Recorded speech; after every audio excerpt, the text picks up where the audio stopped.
মনোযোগ দিয়ে শোনো। অত্যাচার শুধু নিষ্ঠুরতা নয়, এটি অন্ধকার।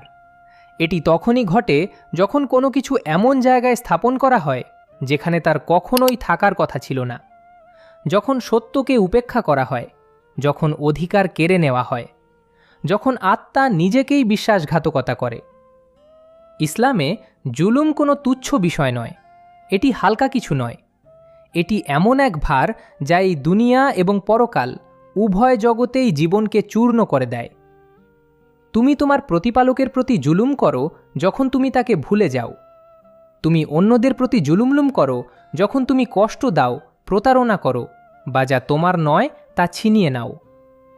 আর সবচেয়ে ভয়ঙ্কর, তুমি নিজের ওপর জুলুম করো যখন তুমি উদ্দেশ্যের চেয়ে পাপকে বেছে নাও, যখন তোমার উপর অর্পিত জীবনের অপচয় করো। প্রতারণায় পড়ো না। অত্যাচার সবসময় উচ্চস্বরে প্রকাশ পায় না।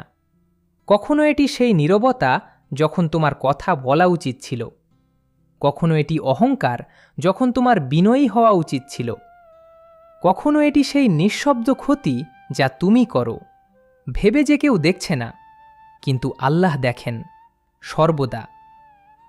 নবী সতর্ক করেছিলেন, কিয়ামতের দিনে জুলুম পরিণত হবে অন্ধকারের স্তরে স্তরে, শুধু একটি ছায়া নয়, অসংখ্য স্তর। তাই এখনই নিজেকে প্রশ্ন করো, তুমি কাকে অন্যায় করেছ? তুমি কি কেড়ে নিয়েছ? কোন সত্যকে তুমি উপেক্ষা করেছ?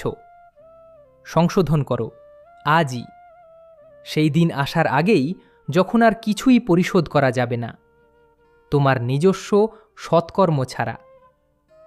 ন্যায়কে বেছে নাও, দয়াকে বেছে নাও, তোমার সেছে নাও, তোমার স্রষ্টার সামনে পবিত্রভাবে দাঁড়ানোর পথ বেছে নাও, কারণ শেষ পর্যন্ত প্রতিটি জুলুম তোমার কাছেই ফিরে আসে।